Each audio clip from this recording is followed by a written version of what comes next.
Did he fall in or didn't he? That is the question on this episode of Craft Conversations from the River. All right, what's up, guys? What's shaking? What's doing? What is happening? Out here on the Ashley, decided to do a late afternoon hot paddle on the Ashley. Let's see what the temperature is actually. Take a look. It says it's 92. Let's see if it gives me a feels like. I don't know. I can't navigate this damn watch while I'm trying to paddle. So I just decided to take off. Yeah, I'm wearing my life vest. We're going upriver today.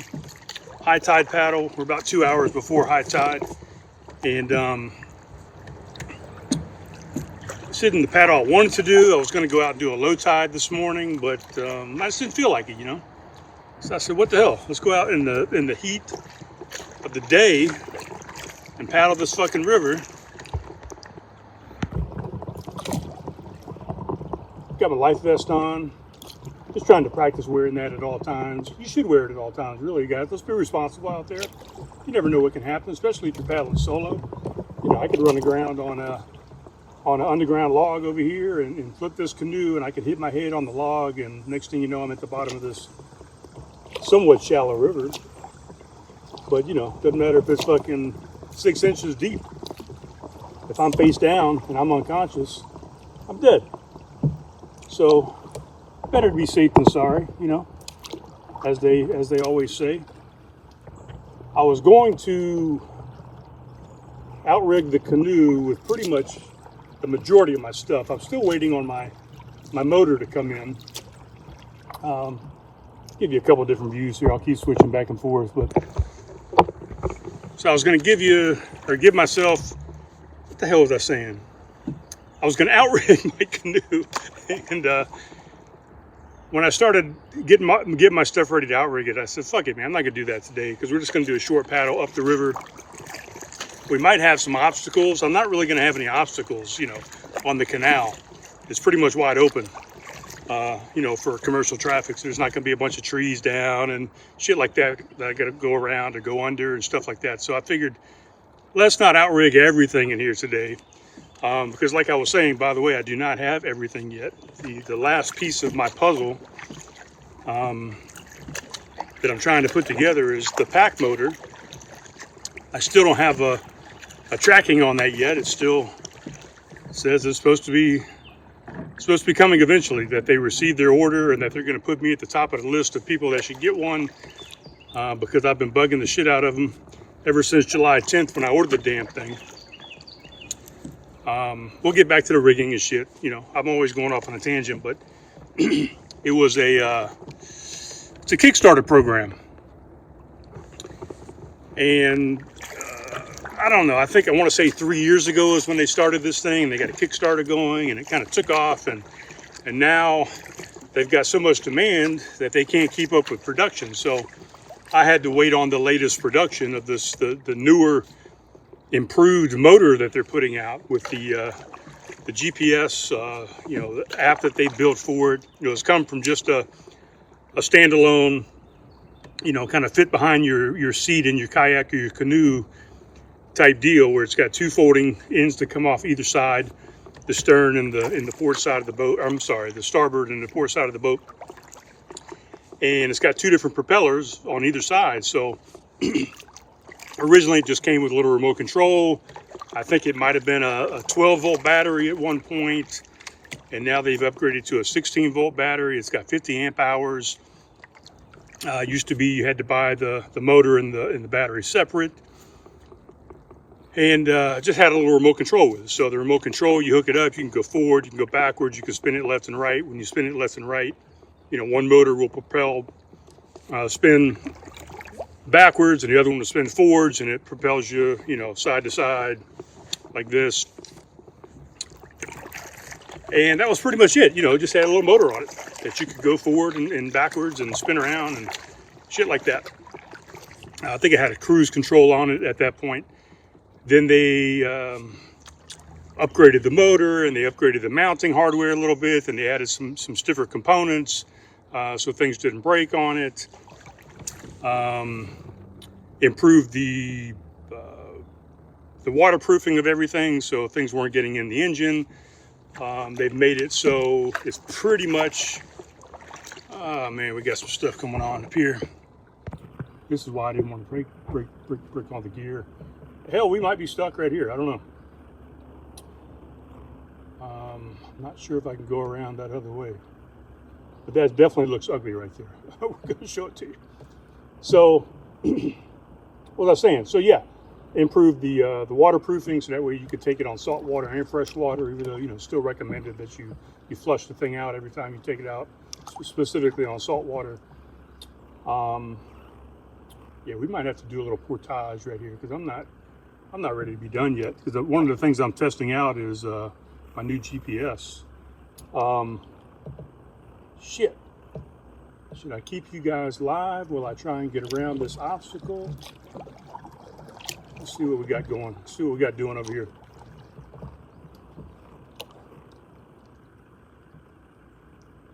It looks like somebody came through with something. We got some trash here. We've got a giant log right there that I'm sliding over currently.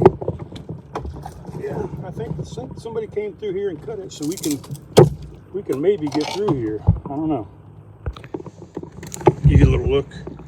Yeah, I'm through it. We're right through the middle. I thought I was going to have to side up to the log there and do an actual true portage over that log and then pull my canoe over. I would have probably pulled it through that centerpiece that we just came through. But yeah, that was nothing. So back to this pack motor. So then they decided, you know what, that's cool. We can propel, we can go forward, backward, side to side, and all this stuff. We can put cruise control on. But what if people want to, you know, troll around and do some fishing, and they want the boat to kind of just troll them around like a true trolling motor? You know, what if we want to add and go a specific direction in it, and we don't want to go off of that heading? So they designed an app for it. I think initially they designed it for, I'm not sure which one, the iPhone first and then Android. Now they got one for both. But so they added all these features to it where you can set a waypoint. Like I can set waypoints and say, okay, I want to go 45 degrees up here to my right and get to that one point. And then from there, I want to take a 90-degree turn and go back to the left and go to another waypoint. And then maybe I want to do another 45-degree angle and go to another waypoint.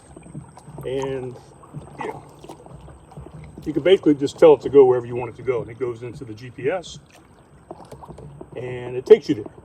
You set the speed you want to go. You can increase the speed. You can decrease the speed as you're en route. And it's awesome.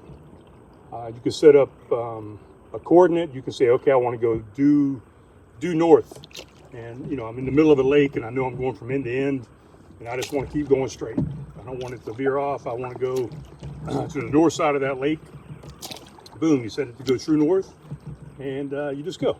You increase, decrease your speed as you feel fit, you know, to deal with waves or to deal with boat traffic. You can still dive in and steer if you want to with the remote control, or you can steer with the phone. All kind of cool shit. I can set an anchoring point, so I can set up next to, you know, I don't know, a fucking buoy somewhere. Like I say, hey, I just want to anchor right here. I just want to chill. I want to eat some lunch, and I can set it to anchor me right there. And that motor will keep me within a certain amount of distance of that anchoring point. And that way I kind of hang out. Oh, we got a little, let's see if I can get it in the video here. We've got one of these giant wasp nests right here. I don't know if you can see the tree right there, but there are some wasps on it, so we're going to kind of back off. Back off that a little bit. But that's what I was telling you at one point was, you know, be careful the trees and the brush that you're going under. Make sure that you're putting your paddle out for,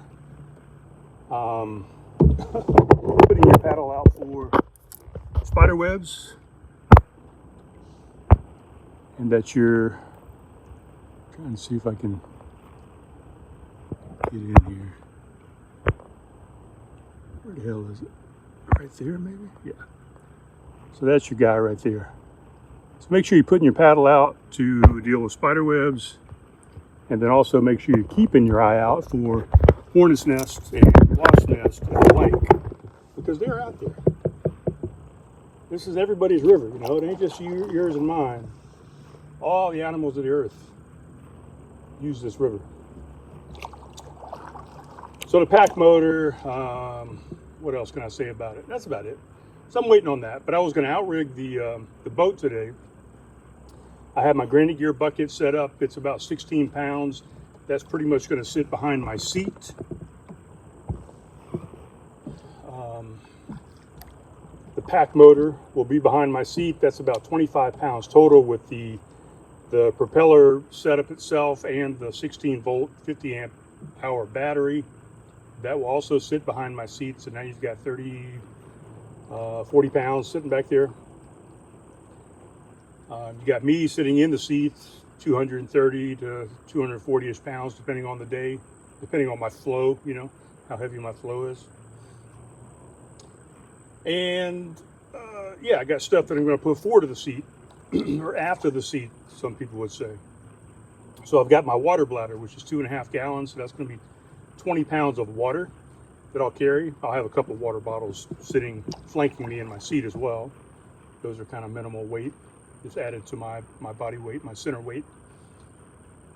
And then I've got my River 3 power bank that I bought that allows me to charge all my accessories, including my pack motor. It's got a DC outlet. It's got AC outlets as well, you know, 120 volt conversion. So I can plug everything into that. I can charge my watch. I can charge my GPS, which is actually charging by solar right now, as a matter of fact. This is my GPS. Can you see it? Yeah. This is my GPS that I bought at Garmin. I've got two different mounts. So I've got a mount that will let it mount here to the thwart, so I can keep an eye on it. And then I've also got a separate mount, the same type of mount, but it actually straps onto my life vest. So I can put it on my vest. That way I can pull it off and have it in my hand and can kind of look at it. And I can pull this up too. It's got a leash on it to where I could pull it up there from the thwart as well and hand hold it and use it. So this is my first time using that. So I put that on the thwart. I was going to put my power bank up front, which is about 6 pounds. And then with my water bladder, that's 20. So that's another 26 up front. So I'm trying to even it out. You know, it's what they call trim. You want to trim your boat so the front and the back and the middle and everything kind of even out. So that way you're floating evenly. You don't have the back end of your boat dragging and you got the bow of your boat, you know, up in the air. You want it to all kind of even out. So what I was going to do today was my shakedown. Now that I've pretty much got all of my gear, and I was going to shake it down with my bucket. I was going to put my wheels back there. I don't have the pack motor, so I was going to kind of I thought about putting my weighted vest back there just to add that weight. And then forward to my seat, I was going to put my water bladder. I was going to put my power bank and a couple other electronic bags that would have all my electronics in it, charging cables, extra phone, headlamps, all that kind of good stuff. And what else? Did I say water bladder already? Yeah. So all that stuff forward to my seat I was going to put in. And basically I just want to get on the water with it and test everything out weight-wise. What I really need to do is find somebody to go with me, or just find somebody at the boat ramp to take a picture of me in the boat so I can get a good line of sight and see how everything's lined up in the water, see where the water line is across the entire canoe, the entire 13 feet of the canoe. What else? So basically what I'm saying is I didn't do that today because I figured, just like that one log that we luckily got across, I was maybe going to have to portage a few times. And I didn't want all that weight in there. You know, on the river, on the canal, if you're going to portage, you're going to pull your boat up, you know, to land or whatever you're portaging around. If you're going around a dam or whatever, you're going to pull your boat up you're going to pull all your heavy stuff out and put it on. So you're going to put it on like a backpack. My Granite Gear bucket has a backpack strap on it. So I'll strap my backpack on. I'll put a couple things toward the back of the boat over the wheels, and then you pull everything. You don't be doing that shit out here, you know, just trying to go over a little shitty log or something. That's a pain in the ass. And I'm not really training for that type of expedition. You know, there may be a portage where I have to pull up on a high wall or put up onto a dock, you know, that's a floating dock or something like that, but I'm not going to have to be pulling up over logs and those type things. So what I'm going to do, I've got some stuff that I've got to do tomorrow that's going to affect my low tide again tomorrow. I've got something I got to help my brother do. So my plan is that Saturday, I believe my put-in time would be about 11:30 in the morning, maybe. Can't remember the exact time of the tide that's going out, but probably put in about 11:30ish right here at this same Ashley River landing. Go ahead and load everything except for my pack motor into the boat and do a long paddle tomorrow. Just see how everything feels, see if I need to make any adjustments, see if I need to bring weight to the front, to the back. Load it differently so it sits evenly on the bottom of the bottom of the boat and doesn't cause, you know, weight to one side or the other. Make sure everything centers out. So that's hopefully what I'm doing on Saturday. And then, man, I'm planning on crossing my fingers that within the next week, this pack motor is going to come in and I can put it on and do some shakedown testing with it at least 2 or 3 times before the trip comes up.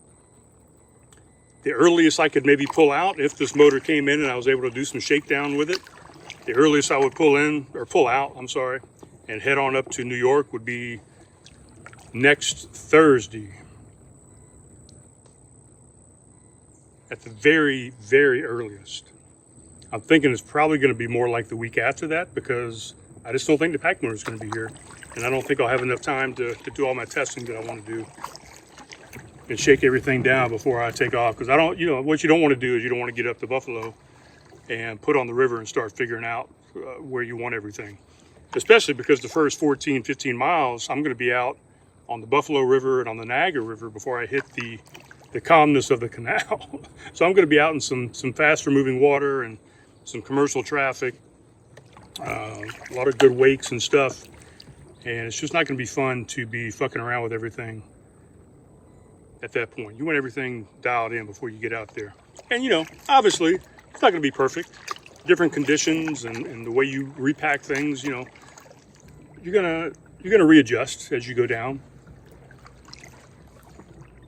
Definitely down the Mississippi. You know, it probably took me a good, I don't know, 14 to 21 days just to get everything exactly the way I liked it. And then from that point on, I packed everything exactly the same way. Every single time I packed up for camp, I had a routine, packed everything up the same exact way, packed it in the boat the same exact way. Everything was pitch perfect.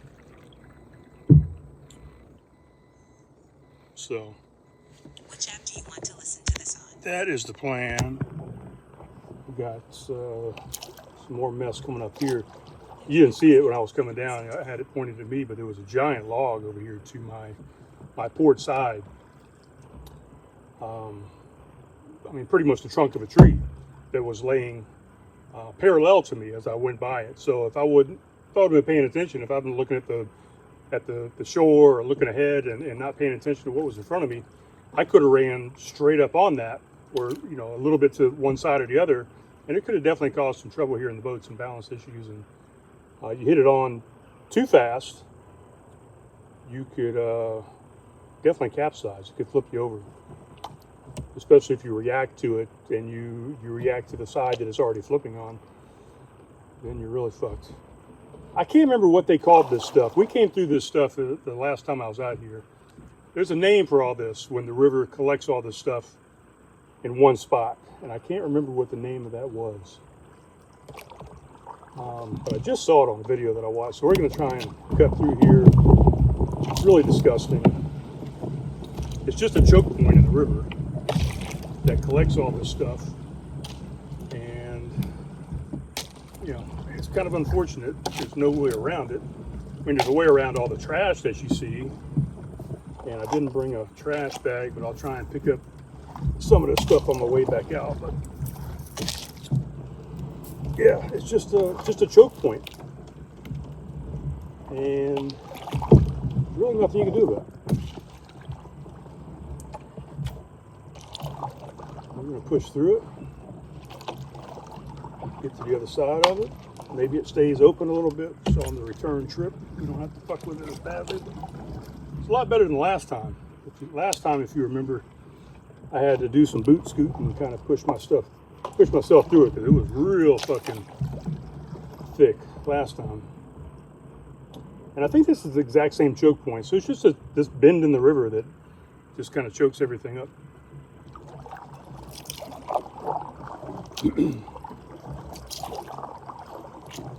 So with all that said, long-winded story about the whole pack motor and the loadout and everything, but so I'm testing out. Basically, the only thing I'm testing new today is my GPS here. Like I said, it's solar powered, so it should have an indefinite charge, is what they advertise it as. It's the reason I bought it. You know, if I clip it to my thwart there and I've got constant energy coming down from the sky, I should really never have to charge that. So that's one less thing I have to charge. Actually thinking I'm kind of leaning not towards bringing, I've got a 120 watt solar power panel. It's a fold out briefcase style panel. You know, it folds up into about the size of a briefcase, a little bit bigger. And then it folds out into 4 different panels, and I can get up to 120 watts out of it, you know, on a good sun day and point it in the right direction. I've thought about bringing that to keep my power bank charged, and that way I don't have to worry about any shore power whatsoever. I mean, would be absolutely zero reason that I would need to plug into an outlet, as long as I could harness the power of the sun throughout my entire trip. That would lay across the stern of the boat, kind of lay across the top of my bucket. I would lash it to the canoe and keep that plugged into my power bank and just continuously charge my power bank. When I get to camp, I've got a full charger. I can recharge my phone, I can recharge my watch, I can top off the pack motor if I've used any pack motor power. I don't think I'll need to the entire trip, but if I needed to recharge my VHF radio, I could top that off. My headlamps are both USB-C chargeable, so I'm going to have 2 headlamps, so I shouldn't have to recharge either one of those. I should be able to use one, and when that one quits, I've got the backup for the rest of the trip. What else? My hearing aids. I've got a backup pair of hearing aids now, so I've got 2 sets of hearing aids. I can probably get 3 to 4 days off of each charging case. So you're looking at a week of hearing aids before I even need to recharge those. So yeah.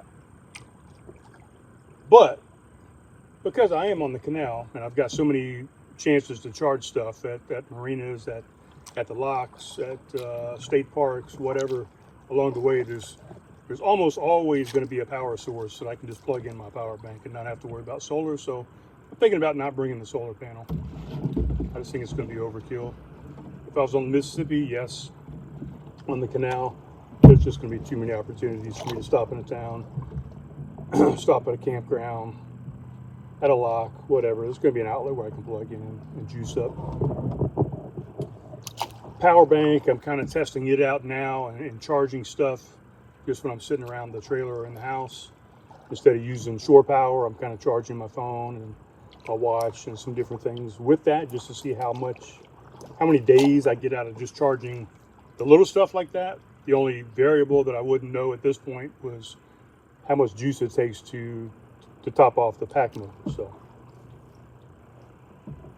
but without that pack motor, I got nowhere to test it. So all I can do is say, hey, with this power bank, I could probably go the entire trip you know, without having to even recharge the power bank. With the pack motor, probably not going to be the same type of scenario. Let's see, we're coming up on another fallen tree up here. I believe we've done this one before, and I think we've gone around to the left of it. If not, I definitely see a way through on the right-hand side to where we could limbo if we needed to. I'm just going to keep this damn video going, man. I'll keep talking until I don't feel like talking anymore. I mean, we're 25 minutes in right now, I think. I'm going to go ahead and go over here to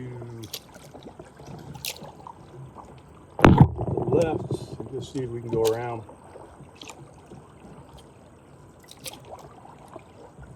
So I really don't feel like going under, but I feel like we've done this before. So again, we'll take a look, you know, make sure that there's no wasp nest, hornet's nest, make sure there's not a snake sitting on top of a log somewhere. Don't physically see any spider webs. And bingo bango, there we are. I don't even know if this GPS is working like it's supposed to. It's supposed to be plotting my course. I can't remember what it was called, sight and something. I started it on navigate with a paddle, and I hit the start button, so I think that's going, but I don't know, when I backed out, it went to this other, what was it called? It was called,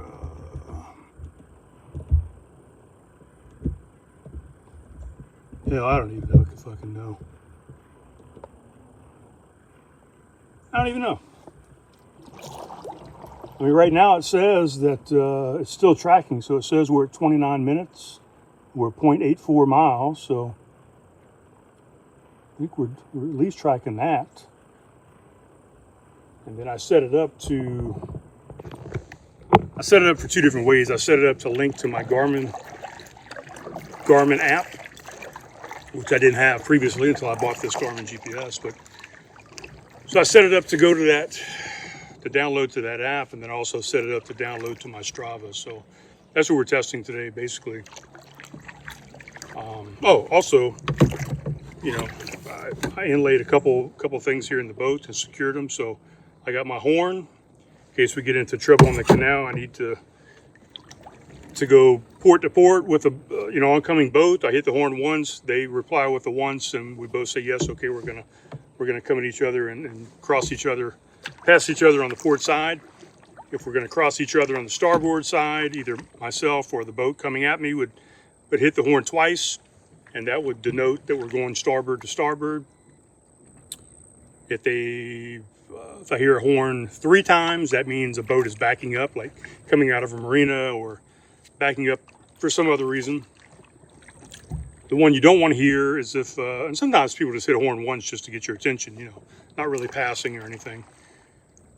But if somebody really wants to get your attention, if there's danger, Will Robinson, then they'll hit the horn 5 times. Bah, bah, bah, bah, bah. That means move now or else you're gonna die, type thing. So we don't want to hear that. So I've got that hooked up and tethered to the boat, so it's if we were to capsize, flip over, whatever, or for whatever reason, I get out the boat and I somehow, you know, grab it with my foot and it goes overboard. It doesn't float down the canal or the river while I'm on the river. I've also got tethered in now. Hold on, let me correct the boat here. But I've also got this tethered in. So this is my my baler. If we get filled with water, you know, I can stick this down in the water and we can bail it out over the side of the boat. So now we've got that hooked up permanently in the boat for use as needed. I did not need it the entire time I went down to Mississippi, so I don't think I'll need it, but you know, better to have it and not need it than to need it and not have it. It's a tip from your Uncle Brian. So yeah, so I got those things. I've always had my little gear container here. So that's pretty much where I keep my important stuff, my keys, my wallet, waterproof box, just to keep items I don't want to get wet. Basically, I could do that with a dry bag. I might actually put that into a dry bag and just consolidate some things, but these rivers where I go out and I'm not carrying gear with me and dry bags and stuff, that's just the way I keep my keys. I don't want to keep them in my pocket. I could keep them in a zippered pocket, I guess, but I really don't want them getting wet. It's got a key fob on, it's got a battery. You don't want to get that, get that soaked through and swamp that out, and then it's not working. You don't want to keep it in a pocket. You get out, somehow it wiggles out of your pocket. Next thing you know, you don't have any keys. We don't want that shit happening, so I keep it in a little box, and it's secured and carabiner to the boat. If we flip, it stays in the boat. But out there on the canal, like I said, I'll probably dump it into a dedicated dry bag. And all the dry bags, of course, will be tethered to the boat. Probably forward and a thwart up here in front of me. I'm probably going to have, like I said, my water bladder is going to be up here. I've got a 30-liter dry bag that is probably good. Well, not probably. It's going to be up front there. And inside that bag, I'm going to have, in other dry bags, my electronics bag. That's going to have all my electronics in it, like my power bank, all the cables, all the accessories, an additional phone, those type things. And I'm going to have another dry bag that's going to have nothing but toiletries and like a first aid kit in there. So, my toothbrush, toothpaste, some shampoo, soap, shampoo soap combination type thing, like a Dr. Bronner's type thing that can just do everything. What else would be in there? I don't know if I can. Like I said, first aid kit, small first aid kit, just in case I needed that. Sunscreen, bug spray, all that stuff will stay in one bag, inside another bag. So that double protection on those things, especially the electronics. And then I'll have another dry bag that's going to have my clothing in it. That'll also go in that 30-liter bag. So I have at least three separate dry bags, smaller dry bags inside that bigger dry bag. So it's kind of like a Russian doll type situation going on. In my bucket back behind me, that's going to house my my camp chair, which I could also use this chair that's in the canoe. This chair comes out. I could use this as a camp chair, but it's just a pain in the ass to. It's not really a pain in the ass. It's got four clips on it. You unclip four clips and you can pull this chair out. But I like the chair where it is. I don't want to mess with the dynamics of my chair and how it's set up. It is a sliding chair. It can slide forward and backwards. I've got it set exactly where I want it to distribute my weight perfectly. I dialed it in on the Mississippi River. I've never changed it. I don't want to touch any setting on this chair because I had a hell of a time dialing things in on the initial 5 to 10 days of the river. I had a really bad tracking problem because my weight was not distributed properly in this chair. So I'm not fucking with the chair. So the bucket is going to have, back behind my seat, back with the pack motor, it's going to have my camp chair. It's going to have my jet boil canister in my fuel canisters that I will use to boil water and cook some things if I need to, or just boil water to make some coffee or what have you, or just to boil water. I don't know. Also in there is going to be my tent, my sleeping bag, my sleeping pad, and my pillow. All that stuff will stay in there. I'm also going to have an iPad that I'll bring with me. That's either going to be, and we're coming up on this obstacle again. I think we went under this one before. This might be a new one, actually. iPad will either be in my bucket back behind the seat, or it's going to be up front with all the other gear in that other 30-liter bag. Yeah, I got a feeling we might just make this a short paddle and turn around because I really don't feel like dealing with this. Let's take a look.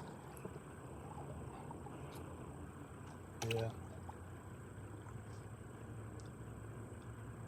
I think before I came through here, the water was at a lower level, and I believe we went through straight ahead of me. I know we went underneath this log right here in front of us. Obviously, if you look at it, we are not getting under that currently. So, what are my options? Well, my other option is, we'll back out here and I'll show you.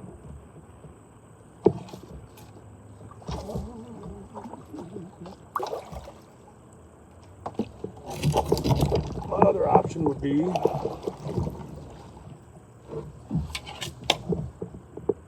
right up here in front of me. I could get back behind this first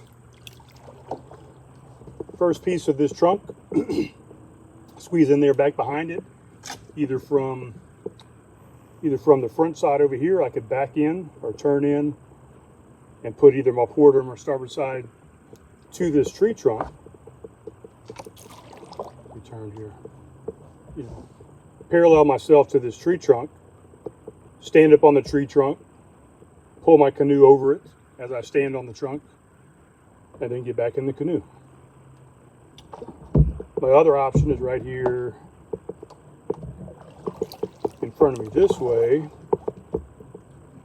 I could go around the back side of this log, squeeze in, do the same thing, parallel up to that side, and portage over here. I'm not sure I want to do either one of those, to be honest. We're going to go up here and take a look.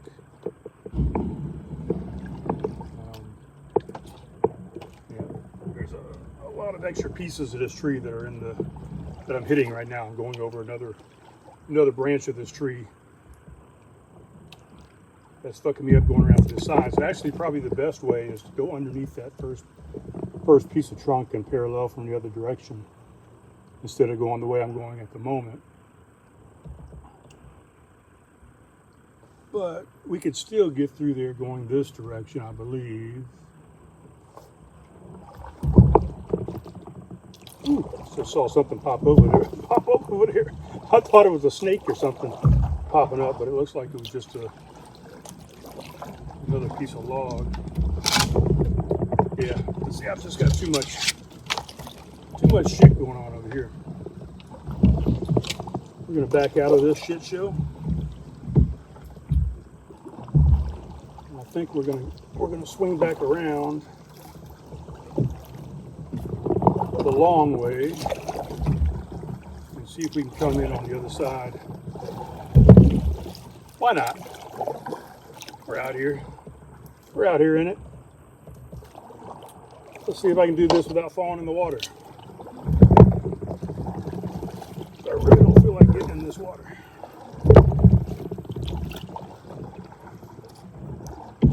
We're just doing some forward strokes. We're doing some backward strokes on the other side.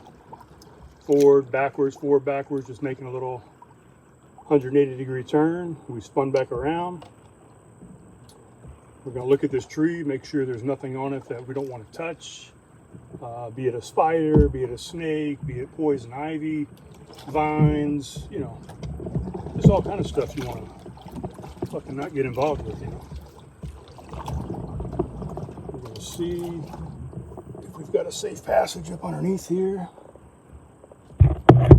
We're coming in. We'll make a little bit of a turn adjustment. We've got this long paddle.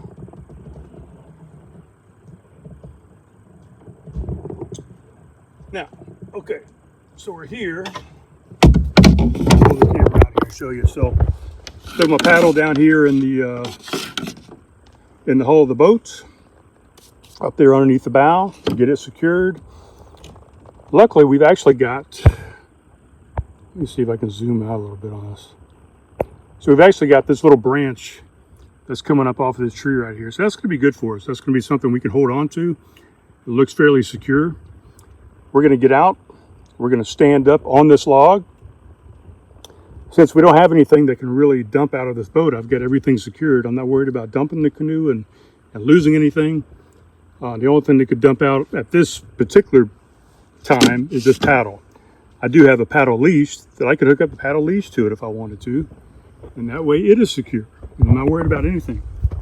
But basically, we've got to stand up on this log, and then we've got to use these handles at the front of the canoe, as you can see it right there in front of you. We've got to use those. We're going to put this paddle on the other side. We've got to use those to pull ourselves over.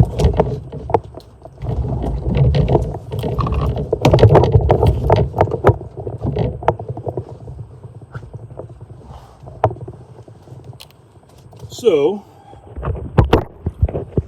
I just pulled myself up. I'm on the log. I just realized I do not have my phone tethered to the boat, so I just did that. Now we're going to get up here.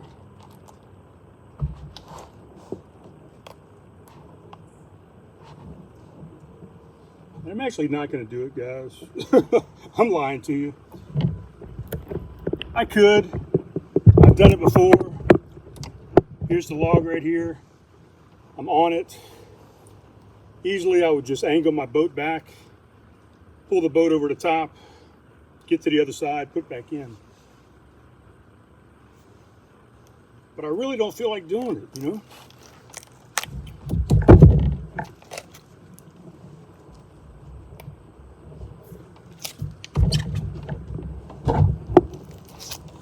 I don't feel like the risk is worth the reward at this point. So we're back in the boat.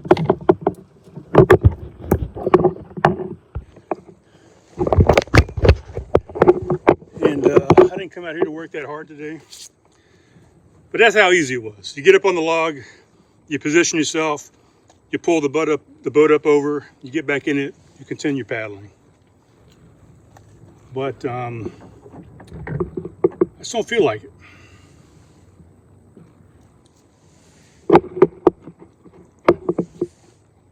Damn it. The more I keep thinking about it, guys, the more I want to get over to the other side over here. How far have we gone? We've gone 1 mile. This is going to be a 2-mile trip. What time is it? 4:15. Decisions.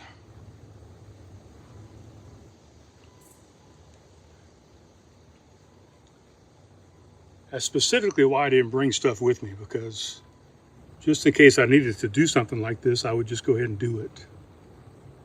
Fuck. Do I feel like it?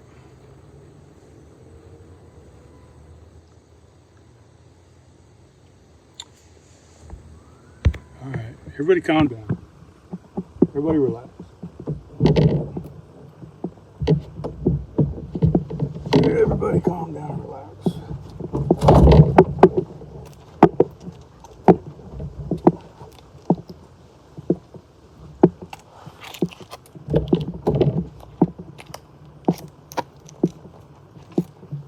The thing is, I've got to angle the boat. I've got a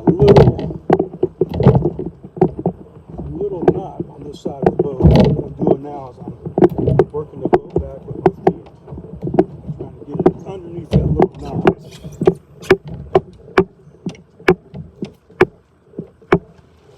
Which I just did, so I've got it underneath that knot. That way, now I've got to close my seat. My seat is a hindrance. There we go. That way I can get this boat straight back. Now we can pull it up at an angle.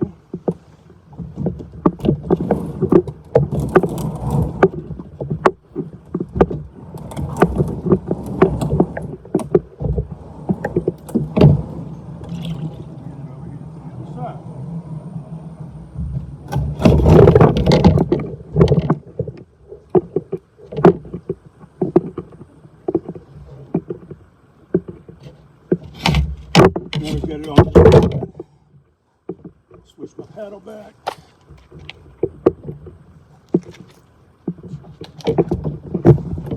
Flip my feet back over. Get this little piece of thing out of my shoe. Put both feet in the middle of the canoe. Get your hand on the other side. Dump back in the water. And there you go.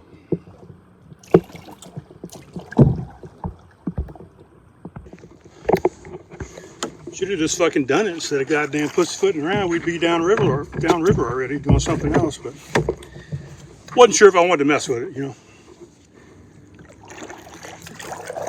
Bye-bye log. Let's see how much farther we can go now.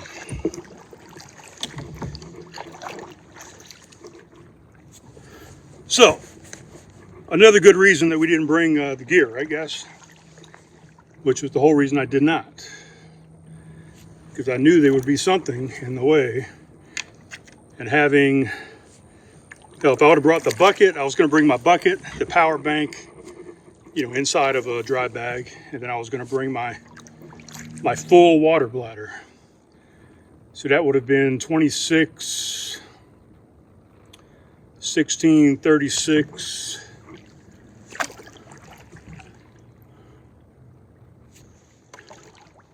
16 is 16, that's 20, 26, that's 32 pounds, right? That would have been 32 pounds. So that would have been 20 something up front. I think that was 6 pounds, right? So it would have been 26 pounds up front and it would have been 16 in the back. I probably would have thrown my wheels back there and I haven't weighed my wheels yet. So that would have probably been 26. It would probably been equal weight, 26, 26. I don't think my wheels weigh that much. That would be 10-pound wheels. I don't think they're 10-pound wheels. Anyway, glad you guys are here with me. If you weren't, I probably wouldn't have gone over that log, to be honest with you.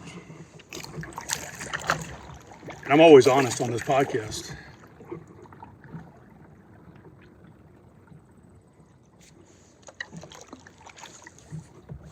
Taking the quiet for a minute.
I don't know, I think that was about a minute. But so hopefully what we just experienced back there is going to be what I experience a lot on the canal, especially after Labor Day. Everything should calm down as far as tourists and boat traffic and all that kind of stuff. There should be nothing really but commercial traffic going on, the occasional boater here and there, you know, out for a cruise, maybe specifically on a weekend. But hopefully a lot of the trip is going to be me just cruising down the river. The canal, I mean, it's essentially a river. But hopefully a lot of it's just going to be me enjoying that silence, you know, just the stroke of the paddle. A little bit more of this stuff. I got to remember what this stuff is called.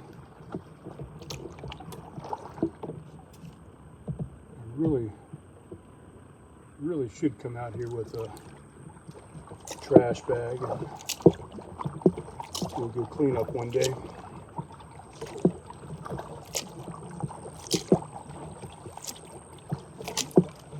All right, I'm gonna call it. I've got at least a mile and 1.26 miles left because I got to turn and go back at least that far, but I'm probably going to go out even farther. But small hello, just to tell you what's going on. Probably got a little redundant, but that is what's happening. So hopefully within the next maybe 1 week from today or maybe 2 weeks from today, I'm headed up to New York and we'll be putting on the water pretty directly after that in Buffalo, New York. All right, talk to you guys soon. Love you. Be good to each other.